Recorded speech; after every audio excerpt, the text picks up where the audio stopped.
Culture chic, influence pop, courant choc, bienvenue dans Version Française, le magazine qui annonce la couleur en 100% bleu, blanc, rouge.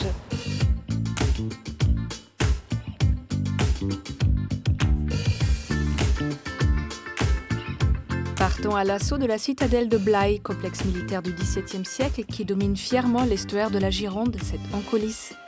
Impertinence et audace, bienvenue dans l'univers design de Marc Ertrich et Nicolas Adnet du studio MHNA. Voyage au cœur de l'Empire du Milieu, aujourd'hui, c'est dans les rues de Paris que nous avons déniché 3 adresses chinoises incontournables. Exit la céramique blanche et lisse, Sandrine Pagny la transforme en œuvre quasi fantastique aux couleurs et formes envoûtantes. Dénichés aux 4 coins de France, voici les immanquables de la semaine, ses points de vue.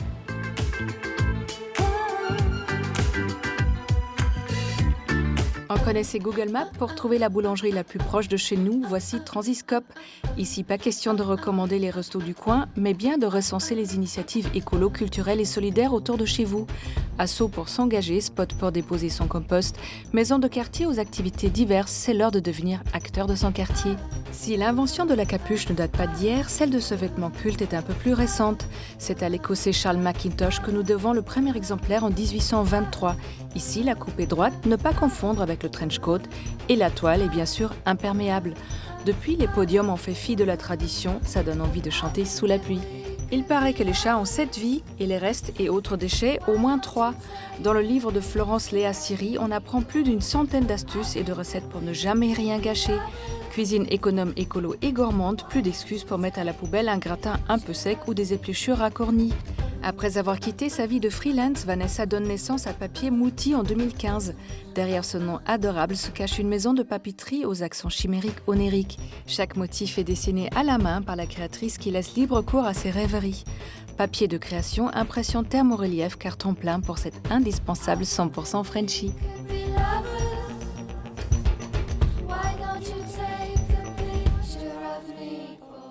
Derrière ces épais murs se cachent de nombreux secrets et sous vos pieds, des souterrains. Bienvenue à la citadelle de Blaye.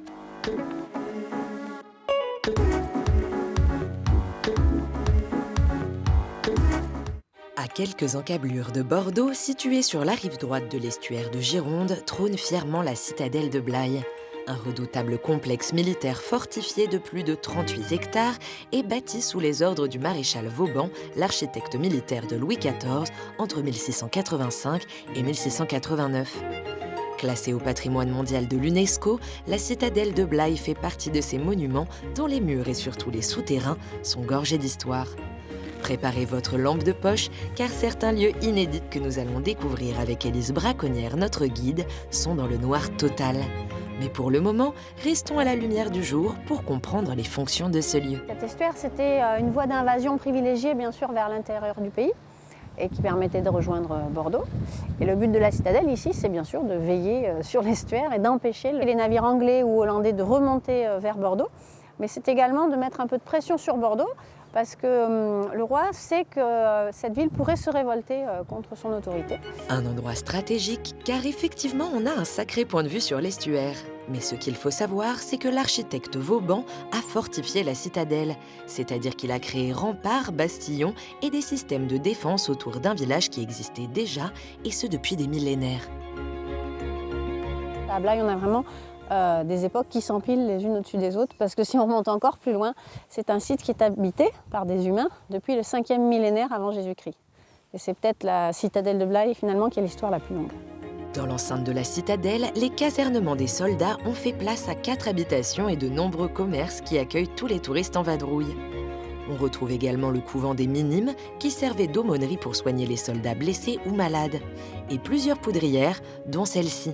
L'un des seuls bâtiments intramuros construits par Vauban, et vous allez voir que l'architecte avait pensé à tout.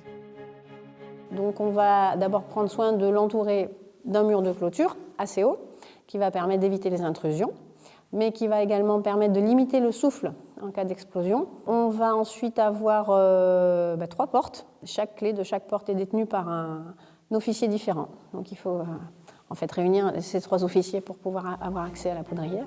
Accessible uniquement accompagné d'un guide, c'est également le cas pour le premier souterrain que nous allons découvrir. Creusé sous terre, ces tunnels permettaient aux soldats de passer de l'extérieur de la citadelle à l'intérieur. Souvent théâtre de batailles sanglantes, on peut se demander pourquoi ne pas avoir fait un tunnel en ligne droite. Parce que l'ennemi arrive par le fond là-bas, et quand on tire au fusil ou au mousquet depuis le fond, les balles vont tout droit, et en fait elles ne peuvent pas remonter en tournant. Et les défenseurs de la citadelle, eux, peuvent se poster un petit peu derrière cette courbe et attendre l'ennemi au tournant. Je pense que l'expression peut venir de là, parce que l'ennemi va s'avancer, se découvrir et forcément se faire tirer dessus par les soldats qui protègent la citadelle. De souterrain en souterrain, on retourne à la surface de la Terre, mais pour mieux redescendre dans un endroit cette fois-ci bien gardé du public. Si vous avez peur du noir, on vous conseille de rebrousser chemin, mais ce serait bien dommage car vous passeriez à côté d'une véritable capsule à remonter le temps, et plus précisément à la soirée du 31 janvier 1940 où plusieurs soldats allemands postés à Blaye lors de l'occupation ont laissé plusieurs traces de leur passage. Ces soldats avaient réussi à se procurer un plan des souterrains de la citadelle et donc ils venaient un peu s'amuser ici. Et ici, on a cette peinture vraiment particulière qui représente des danseuses de French Cancan, certainement, avec une inscription en dessous qui signifie plus haut les jambes. Et c'est des danseuses qui ont été vues certainement par ces soldats qui forcément s'étaient arrêtés à Paris. Il faut maintenant retrouver la sortie pour quitter cette capsule temporelle et les vestiges des siècles passés qu'il fait bon découvrir à la citadelle.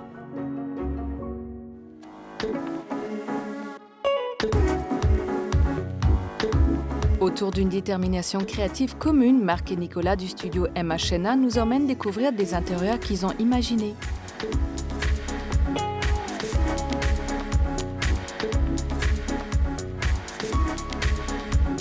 Le studio MHNA, 4 lettres pour les initiales de Marc Ertrich et Nicolas Adnet, mais elles sont aussi et surtout synonymes de l'esprit haute couture de l'architecture d'intérieur.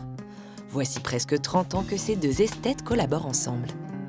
Le bureau a grossi petit à petit, il s'est appelé Studio et petit à petit, évidemment, on s'est ouvert à l'international avec l'idée de découvrir des nouveaux marchés, des petites échelles de restaurants jusqu'à des très très grands resorts au bord de la mer, dans les montagnes, dans des destinations exotiques ou dans nos régions, en France également. On vient toquer à leur porte pour leur regard et leur liberté de ton. Pas de code, pas de règles, ils piochent dans l'immensité de l'héritage français sans aucune limite. Nous avons la chance en France d'avoir une culture de l'art décoratif depuis des siècles. Et puis, je pense qu'une des signatures françaises, c'est l'appropriation, le détournement, l'impertinence à certains regards, donc qui vaut avec nos savoir-faire français, mais qui vaut aussi lorsqu'on se retrouve au Mexique avec des tailleurs de pierre. Et là, on se l'approprie et puis ça fait partie de nos gènes de se dire qu'est-ce qu'on peut faire avec. L'idée n'est pas d'exporter le style français à l'international, c'est plus l'esprit français. L'esprit français, ils l'ont sans aucun doute ajouté au chantier de la nouvelle boutique de caviar Pétrosian. Ici, il a fallu jongler avec l'histoire de la maison. L'esprit du lieu, c'est de créer une boutique extrêmement chaleureuse qui correspond pleinement à l'image de Pétrosian. Il y a quand même ce côté de recevoir, ce côté russe, ce côté les origines des pays de l'Est. Et en fait, pour mettre en valeur un produit très noble, mais qui est aussi en fait qu'on a voulu un peu désacraliser en créant cette nouvelle boutique, c'est-à-dire rajeunir peut-être une image aussi par rapport à ce type de produit. Et l'histoire entre le studio MHNA et la famille Pétrosian a commencé il y a quelques années déjà. On a fait appel au studio de Nicolas et Marc déjà il y a 2 ans quand on a fait le nouveau restaurant. Et donc il fallait reprendre en fait des éléments d'histoire, mais tout en les modernisant, prendre des éléments clés, des matières comme le bois en fait qui est très très présente aussi dans la boutique historique.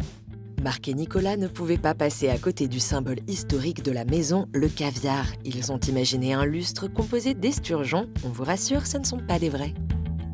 C'est des porcelaines qui sont réalisées dans des ateliers à Limoges. Et en fait, il y aura 73 pièces de mémoire, 78 pièces, Quentin, qui vont permettre de réaliser ce tourbillon au-dessus de cet élément comptoir. C'est une pièce très représentative de ce que nous adorons au studio, c'est-à-dire qu'à la fois c'est de la création puisqu'il a été dessiné à quatre mains avec Sylvie Maréchal de Bourribien. Ce sont des pièces uniques qui allient à la fois toute la tradition des porcelainiers de Limoges, donc on met en avant le savoir-faire français, le design contemporain et les dernières technologies LED. Il est temps de rencontrer cette fameuse Sylvie. Comme une véritable magicienne, elle a rendu possible les envies de Marc et Nicolas. On a récupéré un vrai esturgeon dans le formol, duquel on s'est inspiré pour pouvoir créer la forme. Donc c'est avec cet esturgeon en face de nous qu'on a eu pendant 2 bonnes semaines qu'on a créé cette première forme en image 3D. Sur la base de l'image 3D, on fait des impressions en résine. Et puis c'est cette première forme qui va nous permettre de créer les moules qui vont ensuite nous permettre de fabriquer et de mettre en œuvre tout le savoir-faire traditionnel de la porcelaine. Une création à 4 mains essentielle pour Marc et Nicolas. Je pense que ça fait partie d'un de nos attachements aux valeurs de la décoration française qui dans l'histoire, n'a été faite que de collaboration. Les ébénistes travaillaient avec les peintres, qui travaillaient eux-mêmes avec les marketeurs, etc. Et les plus belles pièces qu'a produit les arts décoratifs français, ce sont des collaborations. Encore une fois, je pense que la richesse vient de l'ouverture.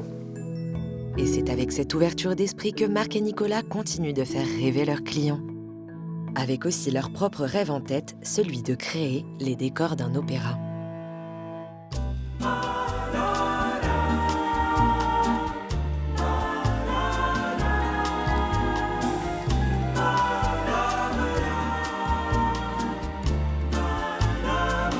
Bonjour Marc, bonjour Nicolas. Bonjour. Bonjour. Avant de créer le studio MHNA, vous avez déjà eu un parcours chacun séparément de votre côté. Est-ce qu'on peut en parler un peu? Marc, par exemple, commencer par l'ébénisterie, l'artisanat, qui est une tradition de famille chez vous? Tout à fait. En fait, il y a 5 générations d'ébénistes dans la famille. Donc j'ai voulu suivre le même parcours que papa. Et j'ai fait des études d'ébénisterie à Strasbourg. Contraint ou volontairement? Pas du tout, volontairement, avec le vrai plaisir de traîner dans l'atelier de mon père quand j'étais jeune, et puis avec cette envie de poursuivre ce beau métier. Mais tout en faisant ces études, c'est vrai que j'allais aussi aux Arts Déco suivre des cours de dessin. J'étais entouré par des profs d'histoire de l'art absolument passionnants, et donc qui m'ont amené lentement vers l'architecture intérieure, vers la décoration. Alors Nicolas, vous venez d'un univers très différent, mais en fin de compte assez complémentaire. Complètement à l'opposé a priori, mais en fait il y a beaucoup de similitudes. J'ai travaillé 11 ans dans une maison de couture pour la maison Lanvin, où j'ai eu l'occasion de découvrir toutes les coulisses, et surtout à une période où la haute couture existait encore, où le sur-mesure tailleur pour hommes existait encore, où on avait le savoir-faire des chapeliers, etc. J'ai rencontré Marc, qui avait son studio, et puis de petites collaborations éphémères qui étaient esthétiques au début, des harmonies, des choses comme ça. Peu à peu, l'envie nous a pris de plonger, d'abandonner ma première carrière professionnelle et puis de retourner sur les bancs de l'école et d'apprendre sur le tas. Vos clients viennent vous chercher pour un certain regard, un certain style. Est-ce que vous pourriez le définir? Nous, on va parler plus d'un esprit, d'une patte. C'est-à-dire que ce que nous aimons, c'est créer une histoire, c'est inventer, de partir d'un point zéro et de créer quelque chose de sur mesure, justement. Et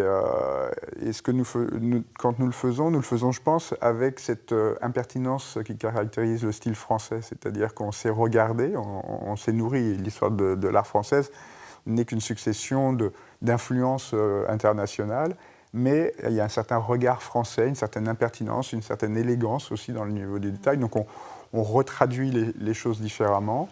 Je pense que c'est un des premiers points. Le second, je pense que c'est notre liberté de ton. Nous ne nous enfermons dans aucun style. Ce que nous aimons, c'est les confrontations qui, a priori, peuvent ne pas être évidentes, se heurter, mais au contraire, ça crée des dialogues entre les choses, ça crée des dialogues dans les détails, ça crée des dialogues dans les compositions d'atmosphère.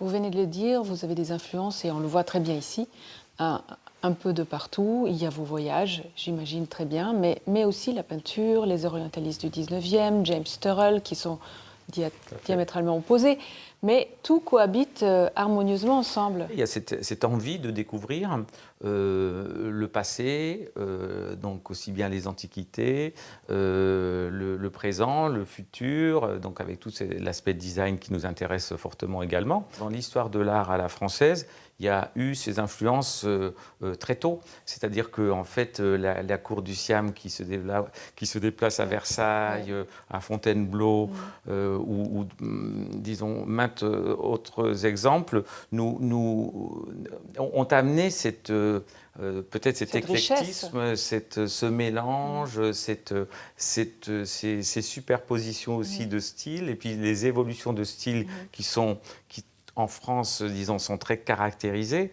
mais au final, c'est-à-dire on les a catalogués comme beaucoup de choses, mais en fait, ces styles sont plutôt des évolutions permanentes qui, voilà, par les apports extérieurs, ont amené d'autres influences, ont amené, sans peut-être que les choses soient aussi carrées ou aussi cataloguées. Merci beaucoup. Merci. Avec grand plaisir, merci à vous.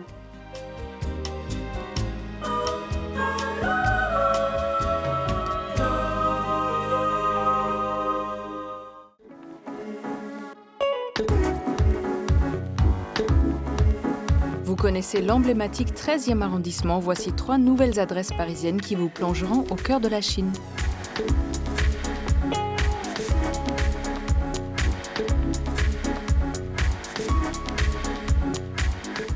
Repérage, c'est votre rubrique dénicheuse de bons plans parisiens. Cette semaine encore, on a couru, marché, rampé, arpenté, cheminé les rues de la capitale pour vous faire découvrir la culture chinoise. Et quand on parle de la Chine à Paris, on pense immédiatement au 13e arrondissement. Avec ses nombreuses enseignes et restaurants chinois, ce quartier est devenu depuis les années 70 celui de la communauté asiatique. Mais nous, on a décidé de vous faire visiter des adresses un peu plus confidentielles. Premier détour sucré au salon de thé Texuan. Ici, le dessert chinois est à l'honneur. Les desserts qu'on retrouve en Chine, qui sont apparus il y a à peu près une vingtaine d'années. Et il y a plusieurs chaînes qui sont répandues donc, en Chine. Mais le décor est très différent. C'est un décor qui est plus girly. Nous, ce qu'on voulait faire, c'était utiliser un décor qui met en valeur la culture chinoise. Une ambiance qui nous fait tout de suite voyager dans l'Empire du Milieu. Des assiettes en porcelaine ou encore le mahjong, célèbre jeu de société chinois, le pays s'affiche sur tous les murs. Au fond de la salle, il y a même un atelier de calligraphie. Ça fait vraiment partie d'un art qui est très ancré dans la culture chinoise. C'est un geste très simple, très naturel, qui fait quelque chose qui paraît évident, mais qui est très, très difficile à faire. Et donc c'est ça un peu l'art chinois. Et en pratiquant, justement, ça permet de comprendre les bases et de comprendre la complexité en fait, du trait. Bon, nous on est quand même venus pour déguster Pierre-Henri, alors faites-nous saliver. Par exemple, ce qu'on appelle le yuan, qui est à base de tapioca, farine de tapioca, et de taro et de patates douces. C'est mélangé avec de l'orge et puis de la gelée végétale qui a un goût un peu de réglisse. Vous accompagnerez volontiers votre dessert par un traditionnel thé chinois. Celui-ci, par exemple, est conservé en galette et se bonifie avec le temps. Pour digérer, on vous propose une petite promenade dans le 8e arrondissement de Paris. Au milieu des immeubles haussmanniens, difficile de passer à côté de cette immense pagode chinoise. C'est l'ancienne demeure d'un certain Monsieur Lou. Arrivé à Paris en 1902, ce marchand d'art chinois rachète un hôtel particulier de style français classique. Certainement mal du pays, Monsieur Lou décide de transformer le bâtiment en une immense pagode chinoise. 2 étages s'ajoutent à l'hôtel particulier, le toit est reconstruit et le tout est repeint en rouge. À l'époque, cette architecture détonnante suscite de nombreuses plaintes des voisins. Mais rien ne déstabilisera la maison de Monsieur Lou. Aujourd'hui, elle est toujours debout. Filons maintenant dans le 3e arrondissement de Paris, feuilleter quelques pages à la librairie Le Phénix. C'est la plus vieille librairie chinoise en France. Elle a été créée en 1965 par Régis Bergeron, un Français du Parti communiste qui voulait diffuser en France les idées, la pensée de Mao et mieux la faire connaître auprès du public français à l'époque. Mais la librairie n'est pas restée coincée dans les années 70, elle n'a cessé d'évoluer. Elle s'est beaucoup agrandie, puisqu'au début c'était tout petit, il n'y avait que les livres publiés en Chine, le petit livre rouge, beaucoup de livres de propagande. Et à partir des années 70-80, quand les premiers étudiants français qui ont appris le chinois sont revenus en France, il y a eu de la demande pour des livres beaucoup plus généraux déjà sur la Chine et des livres en langue originale. Histoire, géographie, société ou encore beaux-arts, tout ce qui concerne la Chine est désormais sur ses étagères. Côté littérature, vous trouverez de quoi satisfaire votre curiosité. La littérature chinoise est beaucoup moins connue en France que la littérature japonaise, par exemple, qui est plus facile d'accès parce que la littérature japonaise est une littérature très universelle, alors que la littérature chinoise est très ancrée dans l'histoire. Donc c'est vrai que pour des Français qui connaissent pas du tout l'histoire de la Chine, c'est plus difficile d'accès. Mais une fois qu'on connaît, franchement, c'est vraiment très intéressant. Ça permet de mieux connaître la culture chinoise, l'histoire.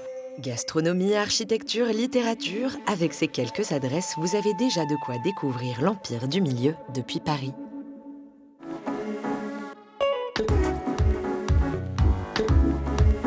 Soufflées, colorées, dorées, comme vivantes, les céramiques de Sandrine prennent vie sous ses mains expertes. C'est Focus.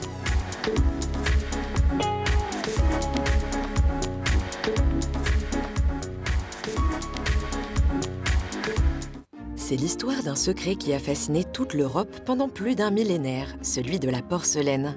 Un mystère bien gardé par les Chinois que les potiers et alchimistes du vieux continent ont longtemps essayé de percer. Même s'ils s'en sont souvent rapprochés, il manquait un ingrédient, le kaolin. Il faudra attendre 1767 pour que la France le découvre et crée la manufacture de Sèvres. Depuis Limoges, la porcelaine, la vraie, devient un véritable savoir-faire français. Et ce n'est pas dans le Limousin, mais en Bourgogne que Sandrine Pagny manie l'art de la céramique. Oubliez le blanc crémeux de la porcelaine, elle côtoie un tout autre univers coloré. L'élégance dans l'étrange, Sandrine travaille sur la métamorphose et la transformation. Avec elle, la matière n'est jamais figée. Pourtant, dans une autre vie, la jeune femme travaillait dans une galerie d'art. Quand la porcelaine s'est invitée dans ses vitrines, le coup de foudre a été immédiat. Ça a été assez viscéral en fait. Rapidement, j'ai voulu, par loisir, me mettre à la céramique.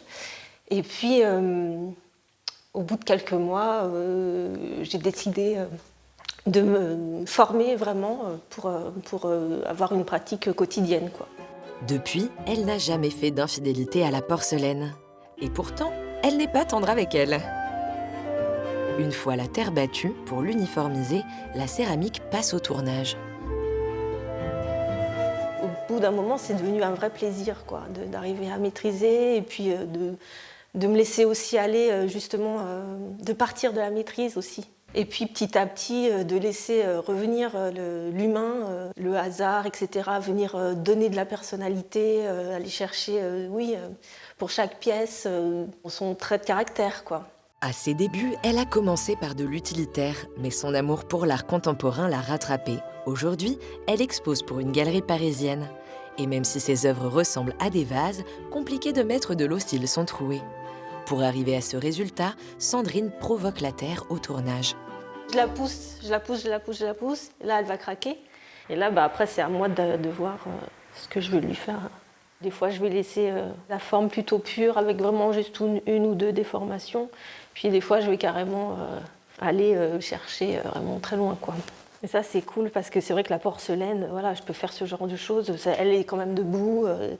Elle va supporter le fait que je la maltraite un peu sans craquer, quoi. Plutôt docile cette porcelaine, mais capricieuse quand même. Une fois terminée, il faut la laisser sécher plusieurs jours avant de pouvoir la retoucher. Pour les autres pièces qui ont fini de prendre du bon temps, c'est l'heure de l'engommage. Donc c'est de la porcelaine qui est liquide avec un oxyde colorant.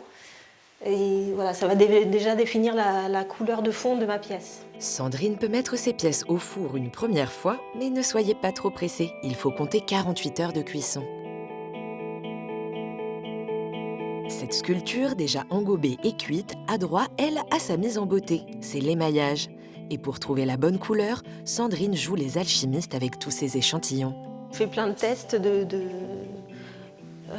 démo, donc avec différentes textures de mat à brillant et que je viens tester avec forcément différents colorants. Ce qui compte aussi vachement, c'est l'épaisseur de l'émail. C'est-à-dire que si on pose un émail liquide, on n'aura pas du tout, avec le même émail, si on le pose épais, on n'aura pas du tout la même chose. Pour cette fois, Sandrine opte pour un blanc satiné et crémeux avec un brin cuivré métallisé. En général, chaque pièce est une nouvelle association. Je ne teste pas mes associations avant. Je fais des tests de chaque émail, mais sur mes pièces, j'y vais en direct. Puis c'est ce qui me plaît en fait, c'est d'aller voir ce qui va se passer, quoi. Et ça, on le saura après la cuisson. La chaleur du four révélera la magie de l'émaillage. L'instinct, la surprise, ce sont peut-être les ingrédients mystères des créations de Sandrine.